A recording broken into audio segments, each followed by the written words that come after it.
그 다음에 치료 후에도 턱관절이 안 좋은 경우에는 치아가 또 다시 뒤틀어지다든지 아니면 개방교합, 앞니가 벌어져서 치료했는데 다시 또 재발할 수 있는 가능성이 더 많아지는 것도 턱관절 장애가 있는 환자들이 더 그래요. 안녕하세요. 치과의사 35년차 턱관절 장애를 20년 이상 치료하고 있는 치과의사 문영주입니다. 반갑습니다.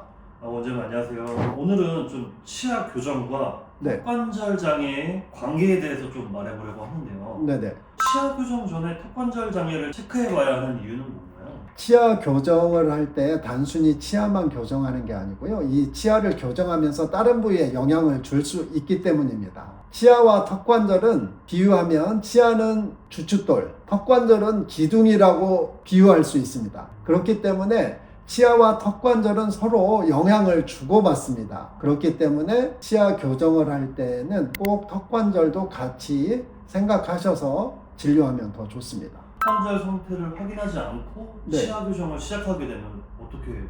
당연히 안 좋겠죠. 왜냐하면 턱관절 장애가 있는 사람들은 민감해요. 그렇기 때문에 턱관절이 건강한 상태로 해주지 않고 그런 상태에서 교정을 하다 보면 여러 가지 증상이 생길 수 있어요. 중간에 숨이 안 쉬어진다든지 갑자기 철사를 쪼였더니 집에 가서부터 뭐 눈이 부시고 눈을 잘 못 뜨고 안과 가면 이상이 없다, 뭐 이런 증상이라든지 여러 가지 증상이 생길 수 있죠. 이거는 단순히 치아를 막 움직여서라기보다는 턱관절 장애는 민감해요. 그 환자들은. 그렇기 때문에 조그마한 반응에도 그 역치가 낮기 때문에 여러 가지 증상이 올 수 있고, 또 치아를 교정하면서 또 약간의 기도나 이런 데에 좀 영향을 약간은 줄 수도 있을 수도 있거든요. 네네. 그런데 그렇다고 막 숨이 안 쉬어지거나 그렇진 않는데 턱관절 장애가 있는 사람들은 민감하게 반응을 해요. 그렇기 때문에 숨이 안 쉬어진다든지 그러면 교정과에서는 뭐 특별한 거 이상 없다고 당연히 그렇게 얘기할 거고, 당연히 뭐 치아 교정하는 사람 다 그렇게 생기면 치과 의사 못하게요.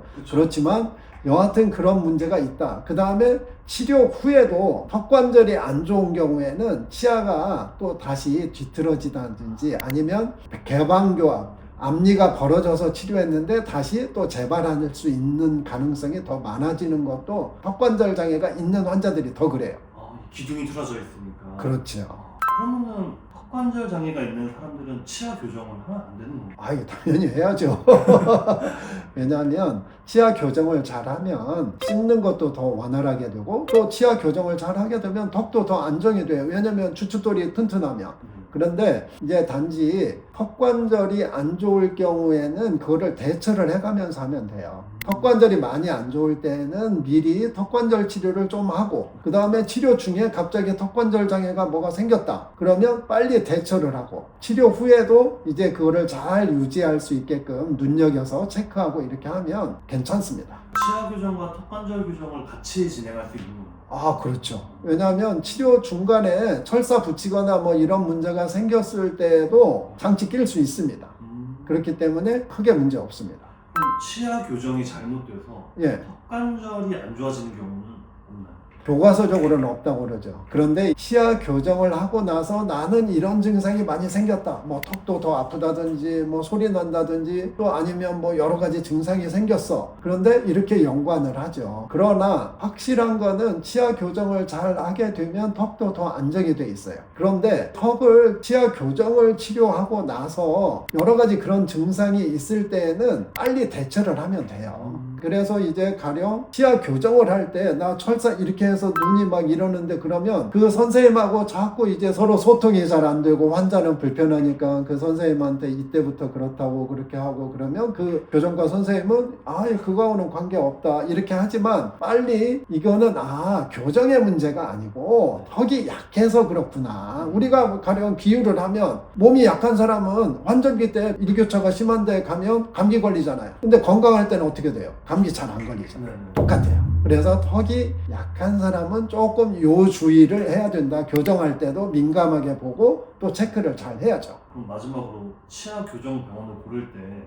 어떤 점을 좀 중점적으로 봐야 좋은 교정을 할 수 있을까요? 치아 교정을 할 때는 아까 그런 소통과 또 대처, 그래서 턱관절에 혹시 이런 문제가 있거나 그럴 때는 빨리 대처를 잘 할 수 있는 병원이 좋죠. 그 다음에 치료가 끝난 후에도 턱관절을 잘 유지시켜 줄 수 있는 병원, 그런 병원이면 좋겠습니다. 그 다음에 또 한 곳에 오래 있으면 그 신임을 얻고, 또 교정은 또 연속적으로 몇 년 치료를 해야 되기 때문에 중간에 이렇게 중단이 되고, 또 치료 후에도 또 유지 관리가 필요한 병원이기 때문에 한 곳에 오래 있는 병원이면 더 좋을 수 있겠죠? 네. 치아와 턱관절은 서로 영향을 주고받습니다. 교정 치료를 할 시에는 턱관절이 안 좋으신 분들은 꼭 턱관절을 점검하시고 치료하셔서 교정 중이나 교정 후에 불편함이 없이 좋은 예후를 얻으시길 바랍니다. 오늘도 긴 시간 시청해 주셔서 대단히 감사합니다.